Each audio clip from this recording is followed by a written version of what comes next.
Hello and welcome to our webinar. We're going to invite Bill Cook to speak with us in just a moment on structuring creative real estate deals. My name is Larissa Greene. I'm your host today. I'm with Advanta IRA. I just have some opening slides for you here. I know we're all anxious to hear Bill speak, so I won't take up too much of your time. But again, I thank you for joining us. Here's my contact information. So if you have any specific questions about a self-directed IRA, I'm happy to help you. You can simply reach out to me at my direct number there, or send me an email. These slides are available for you as a handout. So if you look in your right-hand navigation for GoToWebinar, you're going to see there's a spot for handouts. If you click on that, you have the opportunity to download the slides. If you have any trouble with the download, please feel free to email me and I'll make sure to get a copy of the slides to you. This webinar is being recorded and the recording will be shared with all that have registered, so you'll have the opportunity to review it and share it if you'd like, and we would love for you to do that. Again, my name is Larissa Greene. I've been with Advanta since 2011, and I really started out sort of in the back office, doing things behind the scenes, helping with check coding on income for IRA accounts. I helped with some investments, opened new accounts, did transfers for accounts, and so I've done a little bit of everything with Advanta, but I've been in education and business development for about, I don't know, maybe 11 years now. I've been doing that quite a while. So many of you might know me. We might have run into each other at different networking events or when I'm teaching classes.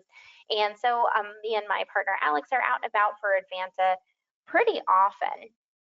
Advanta does not provide any investment, legal, or tax advice to our clients. If you have any questions that kind of go beyond our scope, we're happy to give you some referrals for attorneys and accounting professionals that might be able to help you. But please keep in mind that all of our webinars are for educational purposes only. And if you have any questions about whether it's a good investment that you're looking at, or if you need help with the structure of an investment, you can let us know that this is something you're just not sure about, and we can certainly, again, direct you to attorneys, accountants, and financial advisors that can help you.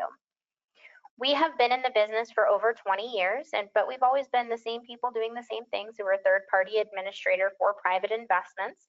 We've sort of made it a business decision to hold private investments, and so we help our clients make those investments, and then we see to the record keeping of those assets and do IRS reporting. We have almost $3 billion in assets under management, and we help clients that are not only nationwide but worldwide. So if you have a US-based retirement account, you can self-direct it, and we'll talk about those types of accounts in just a minute. But where we really excel is personalized service, and so all of our clients are receiving personalized service with a dedicated account manager who is with them for the life of the account and can assist them with anything from making investments to simply making an annual contribution. If you haven't heard of self-directed IRAs, if this is a completely new concept to you, it's just very simply because there's not a lot of companies out there like Advanta willing to hold these assets and do the record keeping. So, brokerage firms, those are great firms. However, they are simply not set up to accept rental income on behalf of an IRA or receive mortgage payments to an IRA, or maybe even pay a mortgage on behalf of a retirement account. So we really sort of filled the gap in the industry for that service.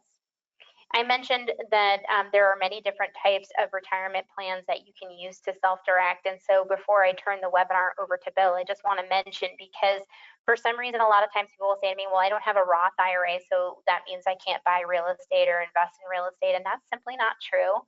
If you have an IRA of any kind, so I like to say if it ends in IRA, it can be self-directed, then we can help you with that. So traditional and Roth IRAs, and then of course, employer-based plans like SEPs and Simples. We can also help you with a solo 401k. If you have an old employer plan, you can definitely roll that over. So things like a 403b, 457 plans, 401ks, TSPs, all of these can be rolled over into an IRA without tax and penalty consequences, and so we can help you self-direct those. If you are looking at your current employer's plan, they are going to dictate whether or not you can move money, if any, from that plan while you're still employed and participating in that plan. So that's actually going to be a question for the plan administrator. And then we can also help you with some savings accounts. We can help you with a health savings account or an education savings account, because the rules for self-directing those plans are exactly the same. And so if you have either one of those, we're happy to help you as well. And just keep in mind that self-directed retirement plans and savings accounts, This is not an all or nothing strategy. You can move over just what you want to self-direct. And actually, that's the most common type of plan that we see when somebody sets up an account and they're moving over just a portion for an investment that they have coming up. And that's very, very typical. So we can definitely help you with that. So on that note, I'm going to turn it over to Bill. Bill, thank you so much for joining us today. It's my pleasure, Larissa, and thank you so much for having me here. So as we turn it over to Bill, I just want to remind everybody again that the slides are a handout. So if you look at your right-hand navigation, you can download the slides so you can take notes or what have you. And then also we will be taking questions throughout the webinar. Just make sure to type them into the question box. Everybody's muted just to keep the webinar nice and clean, but I will be moderating and checking that question box. So please feel free to get those questions typed in. All right, Bill. Well, I want you all to know what a mature person you have teaching you today. For the last 3 minutes, my wife and I have been in a paper water war, and then I chased her around the motorhome trying to staple her shirt to her shorts. So take all, and you think I'm kidding, and I'm not. So take everything I say with a grain of salt. But today, what I want to talk about, so you're seeing the beautiful redhead, that's a picture of the two of us. Just so you know, we're just mom and pop investors. We never did 30 or 40 deals a month. We did, 10 to 15 deals a year. We did it year in and year out, kept a lot of the good properties that we did. We lend, I teach. We have a good number of single family rentals. We have a mobile home park. We've done a lot of Lonnie deals, and I do a lot of option work. So that's kind of the main thing to get from this is we're not all that in a box of chocolates. We're just hardworking, everyday mom and pop real estate investors who have been doing this for about 35 years. Okay, and as we have questions come up, Larissa, if you would please interrupt me with the questions, I'd greatly appreciate it. So first of all, when teaching for Larissa and Advanta, and I just want the folks at Advanta to know that, my wife and I have our self-directed retirement accounts with Advanta, but they're not with Advanta. They are with Larissa. You should take very good care of her. Me and my friends, we all absolutely adore Larissa. I've known her for 8 or 9 years, just absolutely like being around her. She's top notch, always there, very dependable. Just think the world of her.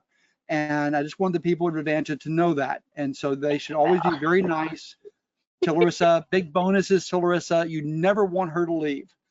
So thanks, Bill. You're welcome. Anyway, so I want to today, the goal is to show you some advanced creative deal structuring, deal structures that involve the self-directed Advanta accounts that Kim and I have. And in some cases, you'll see the accounts. In other cases, I didn't use the account, but I'm going to explain why I didn't use my self-directed account. Mainly, it had no money in there because I've loaned the money out. And so here are the accounts that we have with Advanta. Kim has a solo 401k with a Roth component, and I have a solo 401k with a Roth component. My Roth IRA is here, and I also have a health savings account here. All 4 of them are self-direct, and I do not have checkbook control over any of those. Again, Advanta does really great teaching, so you can read up on what checkbook control is. That Kim and I have decided we'd much rather have Advanta doing the work behind the scenes to make sure that we don't mess up somewhere along the line. So we do not use checkbook control. I know a lot of people teach that. No, thank you. So most of the investors who Kim and I know and we work with, we bring them in as part of our deals. So, most of them are also with Advanta. This isn't a sales pitch for Advanta. I'm letting you know it's just easier for us to work together when all the accounts are one spot.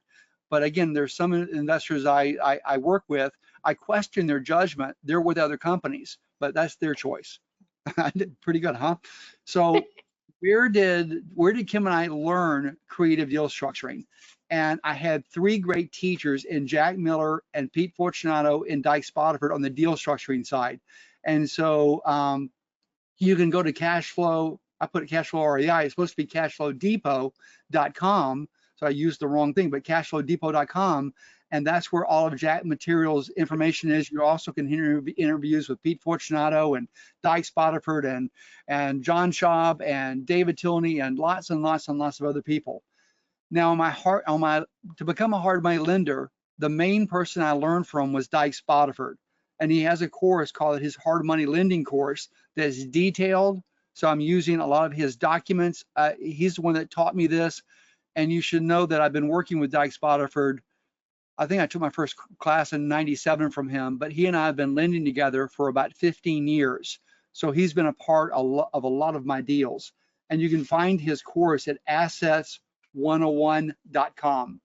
Assets101.com. I want to take a minute just to let y'all know, and a lot of y'all that have been around for a while know Dyke Spotterford. You've taken his classes. He's great on entities. He's great on deal structuring. He's great on lending.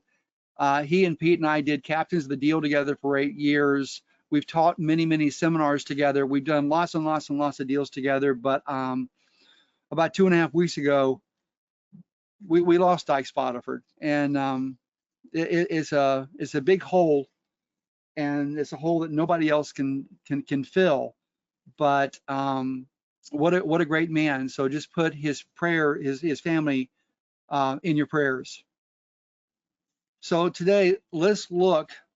I want to show you the 3 different deals that we're going to look at that I'm going to cover. And again, I'm going to be covering in a very basic way because there's just not a lot of time here to go into detail. Be happy to take some questions, but just know I teach other courses where I show these deals in detail. Primarily, I have a seminar coming up in September 14th and 15th, 2024 in Tampa. You'll hear more about this later, but it's going to be a 2-day course. It's going to be on Zoom and in person. It's about advanced creative deal structuring, and the 3 deals you see me go over today will be in that course, but in detail along with all the documents that will go along with these deals. So the first thing I'm going to cover is going to be a pure option deal that Kim and I did in June of 2024. So these are our 3 most recent deals. The second is a $400,000 wrapping hard money loan. Can't see the end of that, but anyway, a $400,000 hard money wrapping loan that we're about to close. I think we close on it the first of next week. The third is a $20,000 hard money loan, non-wrapping, but a $20,000 hard money loan we're about to close. And Larissa is part of this loan. And I'm going to when we get to that deal, I'm going to let Larissa say as much or as little as she wants to say about what she's doing in this. I just kind of outlined it, but I didn't want to put words into her mouth. So the first deal we're going to talk about is Vaughn Road. And this is a pure option deal that we did at the end of June. And this deal was a deal that Kim found, and she found it by door knocking. And kind of what happened is we had gone up to Georgia. Most of y'all, well, y'all probably don't know that Kim and I, since 2018, have lived in a motorhome. And we've been traveling around the country for 6.5 years, having just a wonderful time. And now we're in the process of moving our home base. We're going to be buying a house, selling the motorhome, and we'll be buying a house in Venice, Florida, which is on the West Coast. It's just south of Sarasota, but this is where Kim wants to live. So by God, this is where we'll live. But anyway, we had gone back home because I had to work on a rental property to get it filled. And there was an afternoon where Kim had available, and she said, I'm going to go out and work foreclosures real fast. And I said, okay. So when she went out, she knocked on the first door and nobody was home. She went to the second door, and that person gave them the foreclosure wave, which you can't see me do that, but the foreclosure wave is just when they wave at you and say, no, thank you, I've got this taken care of, thank you so much. Just so you know, most of the time they don't have it taken care of, but that's what they say. At the third door, the lady was very interested in Kim helping her, but then her husband came to the door, and being a man, he doesn't understand the situation, cut Kim off and said, no, we got it handled, and gave her the foreclosure wave. And then Kim did not stop there. She went to the fourth door, knocked on it, and got invited in. So that's the deal you're seeing. And we get probably 95% of our transactions come from door knocking. And it's just a very effective way to get face to face with someone and to go in and find out what the problem is. And what you're seeing now is when Kim got in, you know, she called after she got in and talked to her, she called me up and said, I want you to come and sit and talk to her too. And so when Kim let me be a part of this, this is the T-bar I put together. And the most important document I use, the most important tool I have as a real estate investor is something called a T-bar. And I learned this from Pete Fortunato. And all it is you make a T on a piece of paper. So usually I'm sitting at a seller's kitchen table, and I make a T on a piece of paper. Left-hand side of the top, I put in current position. On the right-hand side of the top, I put in potential position. And then I start asking them questions. And the question I'm trying to get to is Pete Fortunato's famous question, which is, why are you selling such a nice house like this? I don't know that he says such the way I do. But anyway, and as I'm writing down where it hurts, when I'm finding out what the problem is, I do a little arrow to the right-hand side, and I'm thinking to myself, if I can solve this problem, what will it look like? So let's use the first one for example.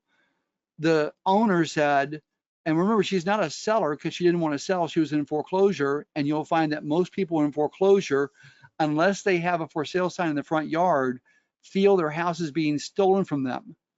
Okay. So I don't call them sellers, just owners in distress. So anyway, she was going to face foreclosure in 2 weeks. And so I thought to myself, we have to stop the foreclosure. And the reason why I'm doing this is I'm going to understand the homeowner's problems.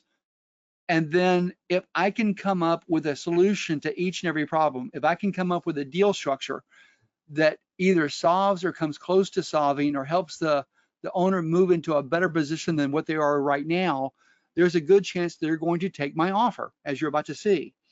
So she said she doesn't want to move. And I thought, okay, me buying this house is not the solution here, because if I buy it, because it's in foreclosure, I'm going to have her move, because I don't let, when Kim and I buy a property in foreclosure, the owner is going to move. Okay, they have to go somewhere else. I may help them get to somewhere else, but they're not going to stay in that house. And she was a hoarder, and she did not want to move. A lot of her belongings, the bedrooms and the garage was just filled with stuff. So she doesn't want to move. So I thought to myself, okay, you don't have to move. Whatever solution I come up with, we're going to stop the foreclosure. You don't have to move. Next one was that she can't pay up the arrears, meaning she can't stop the foreclosure. Okay, we have to pay the arrears. Next one, I can't afford to live anywhere else. Now, her mortgage payment on this house with taxes and insurance and principal and interest was only $813 a month. Rent in this area for the same house is $2,200 a month. So she can't live cheaper than what she's living right now. And again, she said, I really don't want to sell right now. So I thought to myself, you don't have to sell right now. And left-hand side, again, I really don't want to have to move. Right-hand side, you don't have to move. So this is what she gave me, and this is what I'm going with, and I need to structure according to this. And this is why I'm very grateful to Jack and Pete and Dykes and all the seminars I took of theirs on advanced creative deal structuring, because it gave Kim and me a lot of tools in the toolbox to be able to structure deals in many, many ways. And as you're about to see, one of those ways is where they don't, the person doesn't have to actually sell their house, not yet, not now. So let's take a look at the structure of this. So now you understand the homeowner's problems. Now here's something else you need to know.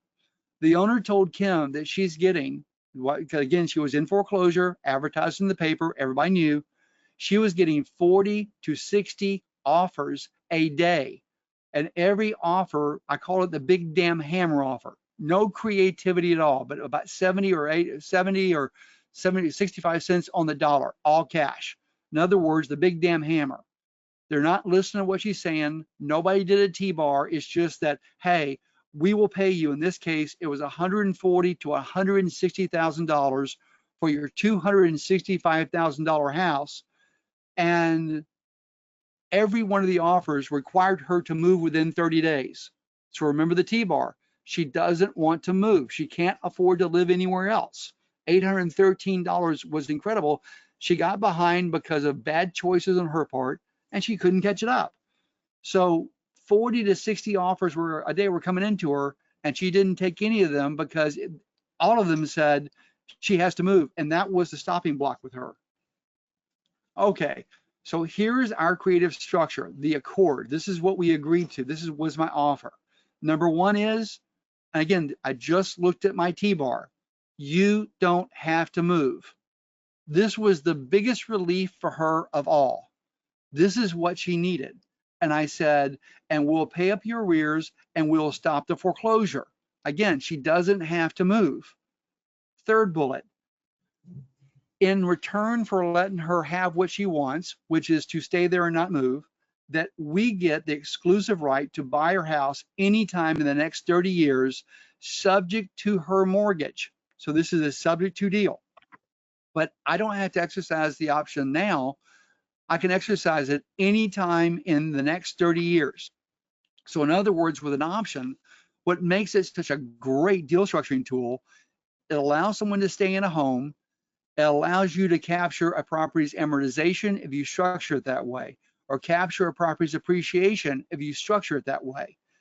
And we're pre-agreeing to the price, we're pre-agreeing to the terms today, but I don't have to perform on this deal for at least 30 years. Anytime, but at the end of 30 years, my option expires. Now, in talking to her, I learned that she wants to be at this home for at least the next 8 years. She goes, I want to be here for 8 years. And I said, absolutely, that's fine. So in our agreement, I said, even though I have the right to buy it anytime in the next 8 years or 30 years, I will not exercise my right for the first 8 years. And for that, she gave me a strike price. In other words, my purchase price will be $72,832 for this $265,000 home. And the way we came up with the price is her arrears when we met with her, or her mortgage balance when we met with her was $80,452. Her arrears, the amount she was behind and the reason why she was getting foreclosed on, was $7,620. So when you do that math, you come up with a strike price of $72,832. And you've got to admit that that's a pretty doggone good deal right there for her and for us.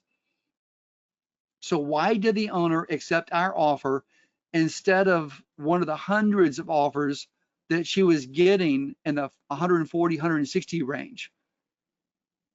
Can y'all think of a reason? It's because she didn't want to move. It's because she couldn't afford to be somewhere else. It was because she was a hoarder and the bedrooms were absolutely filled with furniture and the garage was filled with furniture and stuff and the den was filled with furniture and stuff. And it was a 3-bedroom, 2-bath home and she couldn't afford that. She was to be moving to a small trailer somewhere or government assisted housing. And what would she do with all her stuff?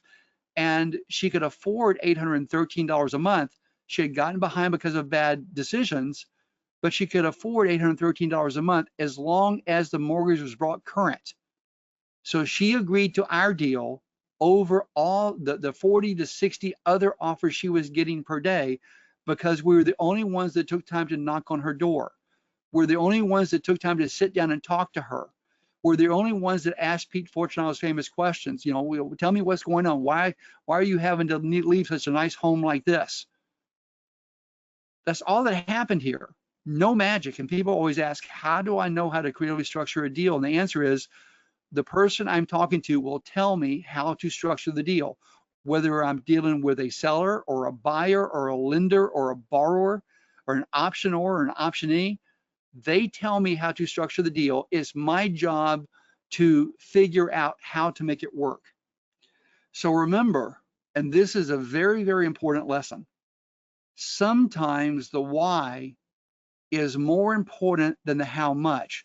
And this is a great example of that.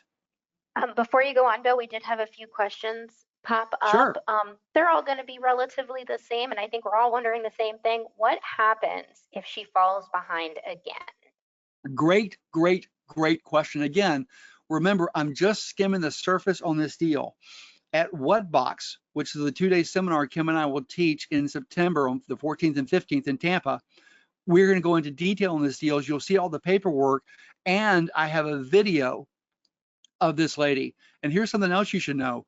I'm doing a free deal school tomorrow night, 7 to 8 o'clock. You can go to billingkimcook.com to register for that class. And so tomorrow night is the first of 3 classes. I'm going to cover this deal in detail. And what you're going to like best about it is I videotaped this lady and I asked her that very question. I asked her, why did she do this? Why didn't she take the $150,000 offers? Why did she let Kim in the house? What happens if she doesn't make the payment on time? And you'll hear her answer the question.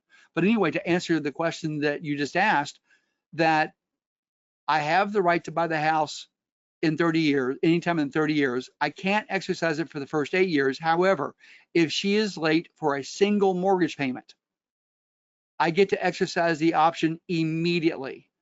The other thing is my option is secured to the property using a deed of trust. Georgia is a deed of trust state, not a mortgage state. If we were a mortgage state like in Florida, I would use a mortgage to secure that option to the property. So the answer is, if she doesn't do what she promises, if she doesn't take care of the property, if she doesn't pay the property taxes, if she doesn't pay the insurance, we immediately exercise the option. She'll get, I will pay off her mortgage. She'll get the balance between her mortgage and the $72,000. And Kim and I will then, and she will move. And Kim and I will then own a beautiful 3-bedroom, 2-bath ranch in a great neighborhood in a great part of Cartersville, Georgia, that we bought at an incredible price that has a value of $265,000 that will rent for $2,200 per month. Does that How answer did the you question, know? Larissa? It does. And then I had another one pop up. How did you know which doors to knock? Well, in this case, Kim said, I'm going to go work foreclosures. So in Georgia, the foreclosures are published in the local paper. And Kim just wrote, looked through them and said, here's, I think she had like 8 or 9 interesting ones. She wrote them down in the addresses. She got in her car. She went to the house. She stopped. She didn't drive for dollars. She stopped for dollars.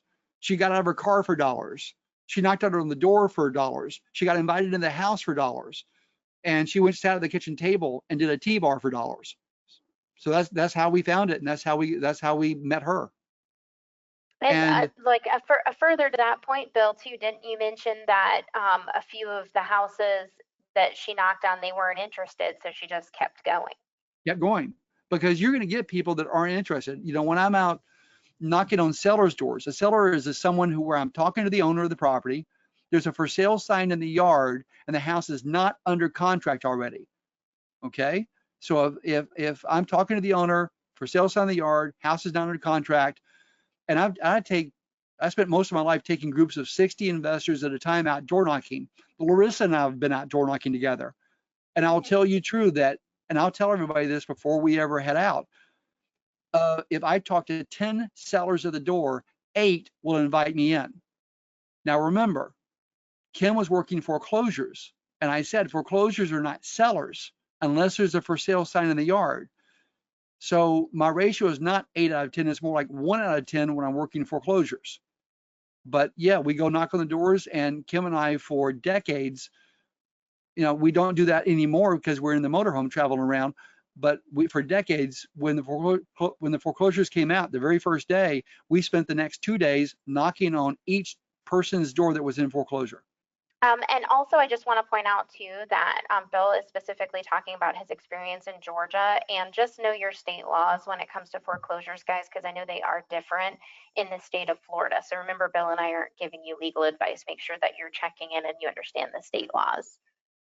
Yes, to reiterate what Larissa just said, you are responsible for you. Okay. So we had a few more questions pop up. Do you encounter issues with realtors on houses that are currently for sale? Yes. So if I see a for sale sign in the yard, be it a FSBO or a realtor, yes, I knock on the door, and I'm going to go talk to the seller. Now, I'm not working my way around a realtor. I am not a realtor. So if you are a realtor, in most states in America, the realtors have their own internal rules that say if you're a realtor, you can't knock on another listed home that another realtor has without talking to that realtor first. I'm not a realtor. I'm not bound by that same rule. I know realtors wish I was, but I'm not. Now, I don't work my way around realtors, meaning when I'm talking to the seller, and we're going further, I'm like, if I give them a written offer at the table, which I'm going to likely do, I'm going to say, make sure you hand this to your realtor. If they're not home and I put an offer in someone's door, I will say, if you're interested in my offer, I would love to sit down and have a cup of coffee with you and your realtor. Okay. Perfect. And one more question we had pop up. What if the owner pays off her mortgage? What then? And I think you sort of addressed this, but let's just go back for clarification, that you would still be purchasing the property at the strike price. So even if the homeowner says, you know what, she has a windfall or something like that and pays off the mortgage, or because, I know you mentioned you have 30 years to exercise your option. What if in that time she does pay off her mortgage? What then? I still pay. Larissa, you hit the nail on the head, and that's why I love working with you, because you understand the language of creative deal structuring. My strike price is the 72,000 and change, so she's still going to get that from me. Perfect. Thank you, Bill. Okay, so today, and again, you just kind of saw this deal play out. Is there any tool in your creative deal structuring toolbox that will allow you to structure this deal? So before you heard me go over this, if you had met this woman, could you have structured this deal? Could you have solved her problem? Or was your only tool the big damn hammer? The only way you could have done it was to offer her between $140,000, $150,000, and she had to move within 30 days after closing. I mean, is this tool in the toolbox? And if it's not, what is it? What is not having the right tools, creative deal structuring tools in the toolbox? What is that costing you every year? I mean, you pay for marketing, you go talk to sellers. Knowing what to do when you're sitting talking to them is important. And one thing I want to point out, and was on a call last night where we talked about this, there was a guy that I worked with, and he had never done a subject to deal. And he's like, what do I do? And I said, you have to turn to an investor who has done lots of subject to deals and bring them into your deal. Either pay them a fee or give them part of the deal. And that's exactly what he did. He turned to Danny Williams, a friend of mine in Georgia, brought Danny into his deal. And so instead of this investor passing on the deal, he's now doing it, but he has Danny looking over his shoulder. And isn't that great? So if you don't have the experience, bring in the gray hair and bald heads around you, because you'll find them in your RIAs. You'll find them at the different investor meetings you do. But know who's good and bad, do your due diligence, but bring in the wise people to look over your shoulder. So does it really pay to earn how to be a creative deal maker? And I want you to see the numbers on this house we just talked about. The fair market value is $265,000. Our strike price is $72,832. That means when we did this deal, we picked up $192,000 in equity. We're now controlling that. Also, the current rent on that property is $2,200. The payment, because remember, we'll be buying the property subject to the owner's mortgage. So the payment on it is $813 a month with principal, interest, taxes, and insurance. And the potential cash flow in this one is nearly $1,400 a month, and that's today. And our total investment, the money we paid out, remember her arrears, was $7,620. That's what we paid out in order to capture the equity and the cash flow that's possible with this deal. We did not do this deal in our Advanta IRA? And the question is, why didn't we? And the answer is, our goal is to exercise this option one day and keep this property as a long-term rental. And we love the tax advantages that come with rental properties. So Kim and I have a lot of rental properties and a mobile home park because of the tax advantages we get. So that said, let's say instead our exit strategy would have been to flip this house, not keep it as a rental. Then absolutely the $7,600 and change would have come from one of our retirement accounts, and we would have done this property inside our Advanta IRA self-direct. And that way, when the property sold, $7,600 would have come out of our account to buy the option. And when it sold, the profit would have been, let's call it $192,000, would have come back into our IRA account. And I mean, you got to agree, that's a whopping return. That's a really good deal. But I just wanted y'all to see why we did it outside. So again, I talked to you about, Kim and I will be teaching what box. It'll be September the 14th and 15th. It'll be in Tampa, Florida, or you can do it on Zoom. It's going to be recorded. It's about advanced creative deal structuring. I'm not teaching how to do sub-2 deals or how to do a master lease. I'm talking about how to use the different tools together, because oftentimes we use 2, 3, 4, 5, 6 different creative deal structuring tools to make a single deal work. We call this structure stacking. But anyway, we're running an early bird special. It's $5.97 a person. You can bring a guest at $3.97. And to register or get more information about this class, you can go to billandkimcook.com. So let's look now at 2 more deals. And these will both be loans. Now what you're looking at is, this is on Highway 41 in Adairsville, Georgia, and this is going to be a wrap hard money loan. So I'm going to be wrapping with this one. And here's the borrower's situation. The borrower wants to buy a 35-acre commercial property, and it means a lot to him. He really wants this thing because he's going to trade the 30. Well, I'll talk about that in a second. Anyway, he wants to buy this property. The purchase price he's worked out is $900,000. His loan request is $900,000. And the borrower needs the property he's buying to be free and clear, because he plans to trade this property for something else he wants. So he wants to buy it, but by buying this property, he's going to trade part of it to get another piece of property that he really wants badly too. And so he came to me and said, "Hey, how can we work this?" And you should know that this loan, this lead, came from one of my bankers. And so for years and years, going back to like the early 2000s, the bankers in Adairsville and Calhoun and in Cartersville, when they have someone come in that needs a loan, and for different reasons the bank can't make the loan, the bankers don't want to lose a client, so the bankers call me and bring me in, and I do the loan. In other words, the banker's solving the borrower's problems. It's just they're using me as a conduit to get the problem solved, and it keeps their client happy.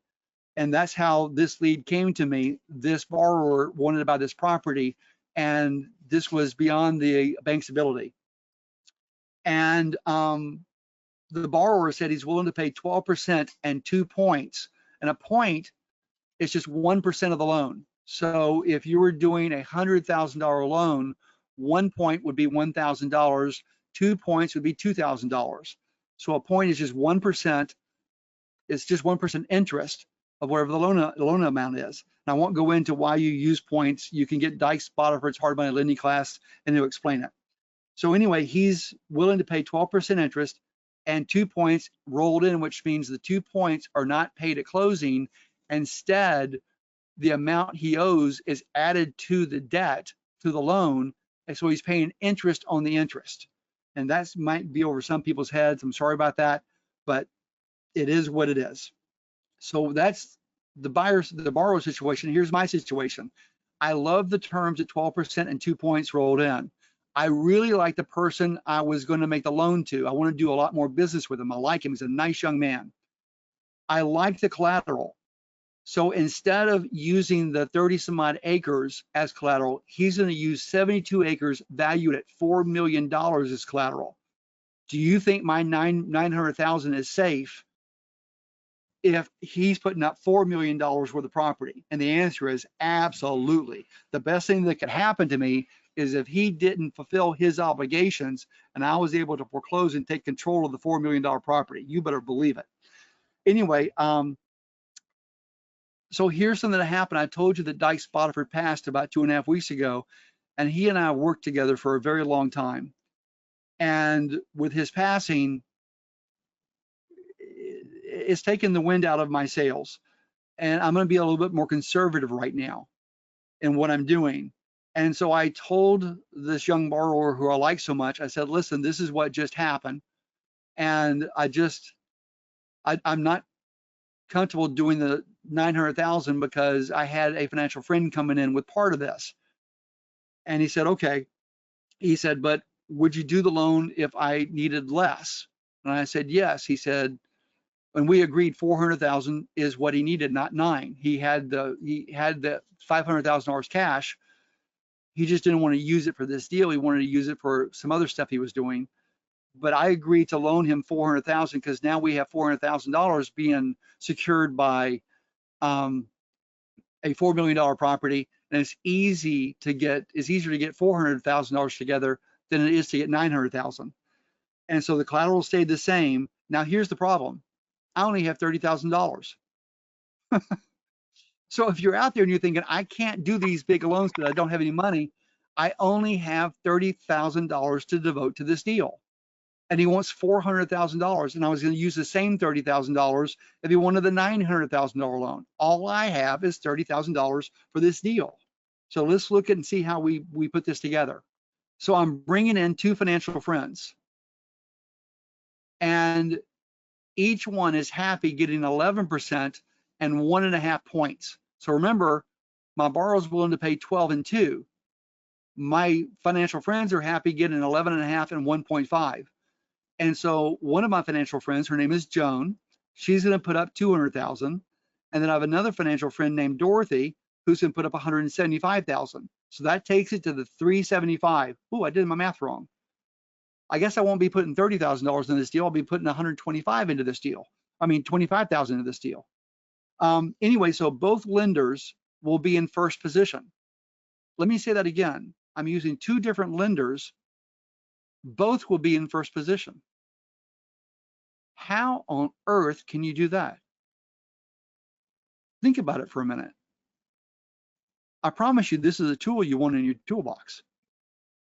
But how can you have two lenders both in first position? And the answer is, you have two lenders, which means two notes, but you use one mortgage. In this case, because it's Georgia, one deed of trust. And yes, you can do this. So I'm going to use one deed of trust. And I'm bringing in, I said 30, let's just keep it at $30,000, keep the numbers working. I'm bringing in $30,000, getting 12 and 2, getting 12% and 2 points rolled in. And my loan is going to be wrapping the first position mortgage. That's why I'm having both Joan and Dorothy want to be in first position. So I'm making that happen. I'm giving them what they want. And my second position, $30,000 note, will be wrapping. And when I say 30,000, it's really going to be a $400,000 note. It's just the second position, $400,000 note will include within its bounds the $200,000 note of Jones and the $175,000 note from Dorothy. And I'm going to be using a paper trust as the lender in second position, and the beneficiaries in this paper trust will be mine and Kim's 401ks, my Roth IRA, and my HSA. So that's how this deal is being put together. And again, if you're newer to investing, I know what you just saw is making your eyes cross. But just know that the first time I sat in on a Jack Miller seminar or a Pete Fortunato seminar, a Dyke Spotterford seminar, I didn't understand a word they said. But I just kept going back until I learned the language of creative deal making. Okay, so I've corrected my mistake here where Jones' loan is 200,000 and Dorothy's loan is 170. So we're back to me having 30,000 in this deal. I did a typo earlier. So let's look at who's getting paid what. So Joan is putting up 200,000, 11%, 1.5 points. And so the way that looks is, the first bullet, you see the 200,000 times 1.5, that's the points. And that means you're going to add $3,000 to the $200,000. So the note that the borrower signed will be $203,000. That's the amount of the loan, 203, not 200, even though the borrower only get 200,000 because the points are rolled in. The points will be paid at the end when this loan is paid off. Then I take the 203,000, multiply it by the 11% interest. I get $22,330. And we're doing interest-only payments, so I divide by 12. And so the monthly payment that Joan will receive each month will be $1,860.83. And then when this loan pays off, Joan will get $203,000. So she's putting in 200, but she'll get back $203,000. Dorothy is putting up 170,000, 11%, 1.5 points. So you see me do the math there, where the amount of the loan, instead of being 170, because we're adding 1.5% to it, is going to be for 172,550. And the payments Dorothy will receive each month, Dorothy will receive each month will be $1,581.71. And then at payoff, Dorothy will get $172,550, even though she's only put in 170. Okay, so that's going to be the first mortgage, 2 notes, and you see what each person is getting. And again, this is being recorded. You'll be able to get the slides. You want to come back and watch this several times. And then again, remember where I learned my loaning from was from Dyke Spotiford, his hard money lending course. So now let's look at what Kim and I are getting. So we're putting up $30,000. So we're making a loan of $400,000 at 12% and 2 points. But within the bounds of the $400,000 note is the $200,000 loan and the loan for $170,000. So you can, when we look at the first bullet, there's the 30,000 times 2%, which is 2 points. And that takes the loan amount from 30 up to the amount of, on this one, it'd be 30,600. Then times 12% interest. So we're going to get the payments now, and the payments each month will be $306. But, and this is where the wrap comes in, there's 270 that not accounted for here, meaning I'm wrapping the 270 and I get half a point, which means if you do 270 times 0.5%, I'm picking up $1,350 in points. And then when you look at, that means the amount of the loan goes from 270 up to 271,360. So that's pretty neat. And then when you multiply the 271,360 by 1%, you're going to get an interest, to break it down, the interest only payment per month of $226.13. So let's look at the total here. Our total monthly payment that we're going to get each month is $532.12. And when I say we, I mean my IRAs, my self-directed Advanta accounts. So we're going to pick up $532.12 a month. So that's the 306 plus the 226. And at payoff, instead of getting $30,000 back, we're going to get $31,950 back. And so you know what the yield is. In doing this deal and putting this together, my IRAs, my self-directed accounts, will be getting a yield of 23.85%, all because I have a good relationship with bankers in Adairsville. They told somebody that I'm able to do this loan, that I have financial friends who count on me and I count on them. And instead of walking away from this deal, we're able to put this deal together. And one thing I want you to know, I'm seeing a lot of lenders around the country not doing their due diligence and being caught with their pants down around their ankles. I don't know if that's politically correct to say, but you get the visualization. And you have to do due diligence. So $400,000 is a lot of money. So I told you the banker told me to go meet with the borrower. So this is what happened on August the 4th. When I was up in Adairsville, I met with the borrower. I got in his truck and we drove around Adairsville and saw some other properties that he had. And then I just talked to him. And then he told me about a guy he knew named Chuck Shropshire, who's a friend of mine. And I called Chuck, and Chuck said, man, Vic's a great guy. And it turns out that the borrower also used my attorney, Lee Perkins. And so I called up Lee, and Lee said, man, this is a great guy. And then I went to Waffle House with this borrower, and 4 or 5 people knew who he was, came over and shook his hands. They were being real polite to him. And so that went a long way. And then we went to the property that he's buying, and we walked all around it. And I liked the property. And then we went to the property being offered as collateral, which is right next door, and we walked it. And I liked that property. And then I called Lee, my attorney, and said, do the title search and do something called a meets and bounds. In other words, make sure that the lot, when you do look at the legal description, it is what it says it is. So what's there in legal, and you might want to look up meets and bounds, and that is spelled the right way, METES and bounds. So now so that's that deal, but I want to make sure you know that you got to do good due diligence. You got to go put eyeballs on the property when you're going to make a loan. Go look at the collateral. Don't matter where the collateral is, go look at the collateral. So now I want to talk about one other loan that we're in the process of closing. We'll have this closed by next week, and maybe by this week, but it's in Cape Coral, Florida, and it's a hard money loan. And this is a deal that I'm doing with Larissa. And Larissa, do you want to say anything about this loan, about why you want to be a part of this? I think this really kind of goes back to, and people do ask me this all the time, what do you look for in deals? And just keeping in mind, this is not investment advice. I think a lot of times when I look at a deal personally, and I mentioned before, I do a lot of networking for Advanta, so I have had just the privilege and benefit really of going to different classes. I go to Bill's class every year. I've been to Dykes' class. I've done so many great classes. I've learned so much. And I would say the biggest thing for me when I look at a deal is feeling comfortable with the deal and the person I'm dealing with. And so I can't stress to everybody enough to do your due diligence. Bill talked about what his due diligence looks like. He's going to talk a little bit more about it for this deal, I know, as well. And so please keep that in mind when you're looking at a deal.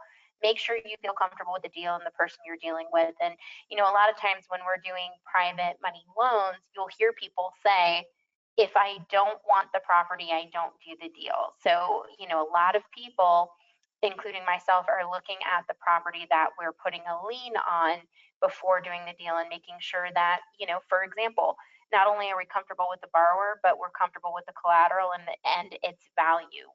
Bill talked about driving through neighborhoods and things like that. So I think that's super important. So that's really not to remark specifically on this deal, but on any deal that anyone is doing, make sure that you're comfortable with that.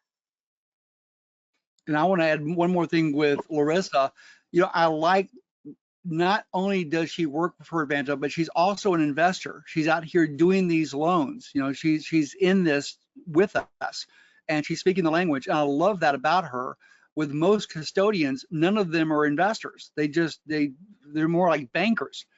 And Larissa can think like someone who's a custodian, but she can also think like an investor. And I like that. Again, she'll never give you legal advice. She won't really tell you how to do your deal. But I know that when I'm working with her, she understands what I'm trying to achieve, and that makes all the difference in the world. So thank you, Larissa. Thank you, Bill. So here's a borrower situation. She needs to improve her business. She wanted some money to make some changes to the business to improve it. And she requested $20,000. Now, $20,000 is a long way from 900,000 or 400,000. You'll agree to that. So she just needs 20,000, and she wants to use 2 adjoining lots, so no houses, just lots, in Cape Coral as collateral for the loan. And she's willing to pay 15% and 5 points, and the 5 points will be rolled in. We've talked about what points are and what it's like to roll in. So this is what she's willing to pay. And I'm like, okay, this sounds good. So now let's look at my situation. And in my situation, I liked 15 and 5. I liked the collateral because the 2 lots were worth 45,000 each, which means $90,000 of collateral for a $20,000 loan. I'm gonna do that all day long. The only problem is I only have $10,000. My IRAs, all my self-directed accounts are empty because of the first deal you saw, the first loan you saw me do. But anyway, so I don't have anything in my retirement accounts. They're empty because all the money's loaned out. So I do have $10,000 cash sitting in my checking account. I'm willing to go to invest, but I need 20. So what do I do? I don't have the full 20. Do I just walk away from the deal, throw my hands up, maybe call someone else, say, you go do the deal? No, you bring in a financial friend. And that's what Kim and I are doing here. We go to the St. Pete Exchangers meeting. Larissa's always there. She runs the board. And I'm like, I know another lender. And she has $10,000 in her Advanta account. I heard her say that during the meeting. And so I asked her, do you like 15 and 5? She goes, I love 15 and 5, especially when the 5 is rolled in, making interest on the interest. And she likes the idea of great collateral, $90,000 for a $20,000 loan, of which she has $10,000 a part of. And so she was willing to put up the other $10,000. So we're just moving forward. We're having great fun here. So here's the structure. I'm bringing in Larissa, my financial friend. I'm going to create a paper trust that's going to hold the note and the mortgage. Again, this is being done in Florida, so not a deed of trust, but a mortgage. And she's going to be using her Advanta account. And she can use her Advanta account because I am not using my Advanta account. So there's nothing screwy going on here. So I'm going to be using straight cash because my Advanta accounts are empty because of the loan you just saw me talk about. And so we're both, I'm not wrapping her. We're both going to be getting 15% and 5 points. Each of us is putting in $10,000. So this is not a wrap like you saw me do in the last loan. And the question is, why am I not wrapping my financial friend? And the answer is, I think the world of Larissa, and she's building her retirement accounts. And I want to help her any way I can. So I made the decision, Kim and I made the decision, we're not going to do wrapping here. We're just gonna, she puts up 10, I put up 10, we both get the same thing. We're all comfortable with this. We're all making money. We're all doing great. She's building her retirement account. That means when this thing, as it builds up, it gives me another source of money if I go to her and bring her a really good deal that she might want to be a part of. Let's stop for a second. And again, I want to talk about due diligence. And I want you to see whether I'm loaning 900,000 or 400,000 or 20,000, or I have 10,000 in it, my due diligence does not change. So I talked to the borrower and I asked the borrower a lot of questions. And then Kim and I got in the car and we had just gotten back from Hawaii. And the next day we drove down to Cape Coral to go see these two adjoining lots, which is about an hour and some odd from here. And then we talked to the neighbors who are in the neighborhood. We knocked on some doors saying, does the neighborhood flood? What's the area like? Any problems with break-in? How are the schools? How's the shopping? And then we happened to run into the mayor of the subdivision. And now every subdivision has a mayor, a busybody.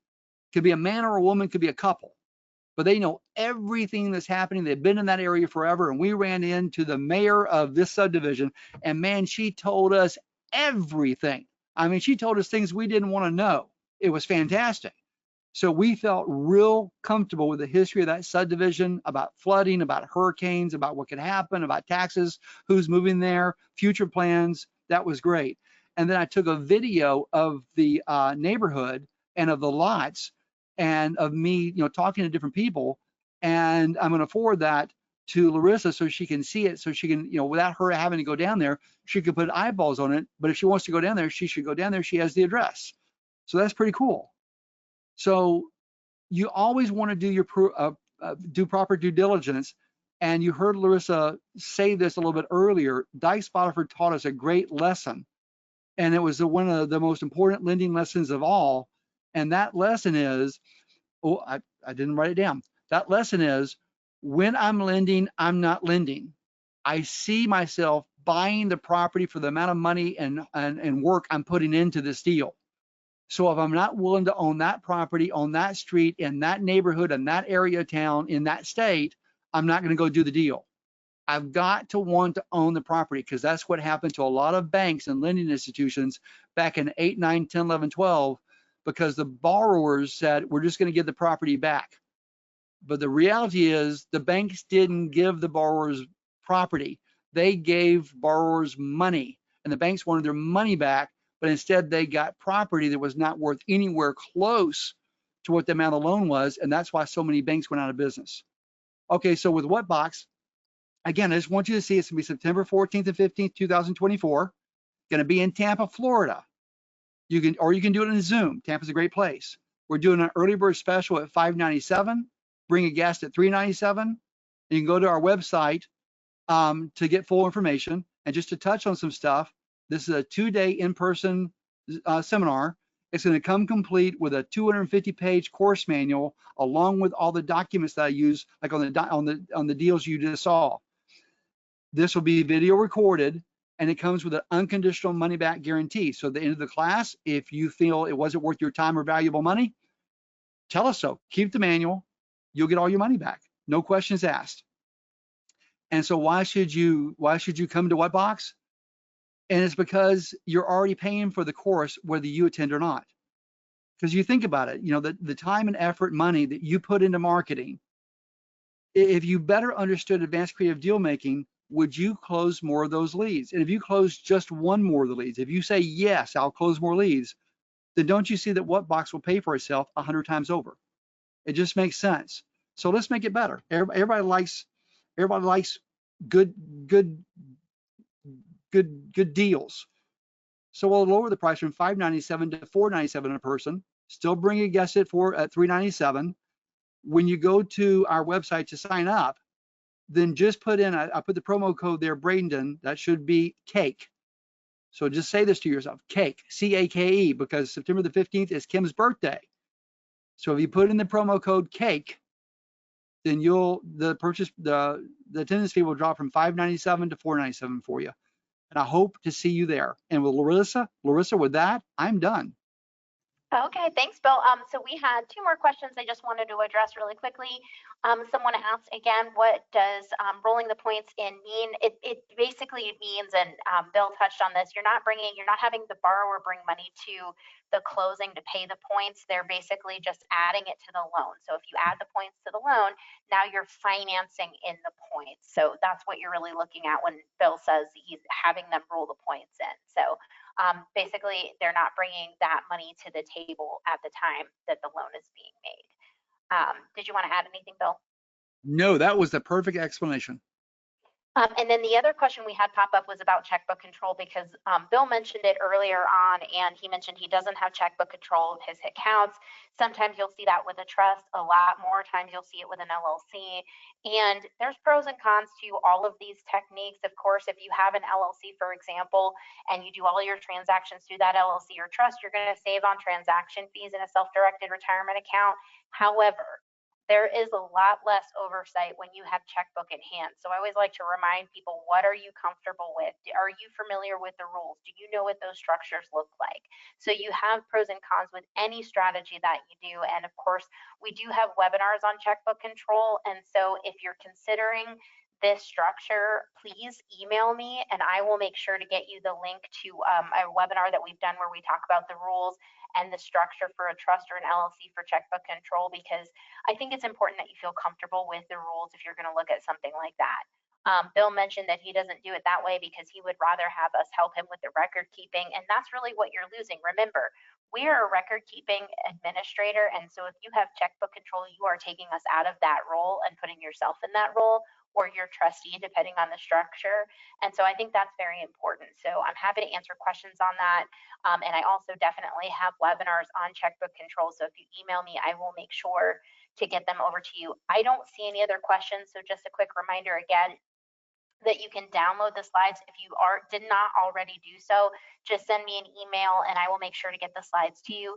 This is being recorded. The recording usually goes out later in the day or the next day, so it will go out to everybody that joined today, everybody that registered, and we're so glad that you all joined us for this webinar. If you have any questions, let us know, and we look forward to having you on next time. Thanks, Bill. Oh, thank you so much, Larissa, and love you to death. Thank you, Bill. And I had a few questions pop up on, I think that's my email, because you can reach Bill at billandkimcook.com. But I will put my email into the question box for you guys. And if you guys have any questions for me specifically, please feel free to reach out. And Larissa, can you mention all the training that you have at Advanta, all the training videos? Yes, we always have webinars going on and they're always recorded. All of our education is free. We typically do 2 webinars a week. So that's a lot of education, and we try to refresh them too. So like I mentioned, the webinar that we have on checkbook control with LLCs and trusts, we usually do that at least once a quarter so that it's fresh and it has any new information that, you know, may have updated or changed over the course of that time. And so we're always looking to make everything accessible and relevant as well. So for example, I'll be doing a webinar upcoming on Roth conversions. We're getting to the end of the year. If you are not aware, Roth conversions have to be done by December 31st. So I'm going to be talking about that coming up in September. And so, you know, we'll probably do that webinar twice before the end of the year, just as a reminder and to help people understand what a Roth conversion looks like. We also do webinars on the types of retirement accounts for the self-employed and who that would apply to and the benefits of those accounts. So there's something always going on. And we also have our own networking group, and I also host a networking group. So I'm happy to answer any questions on those. And I highly recommend Bill's Whatbox class. This will be the, gosh, I don't know, 5th or maybe 5th year I'm attending. I can't really recall, but I hope to see everybody either there or on Zoom. Thanks again, Bill.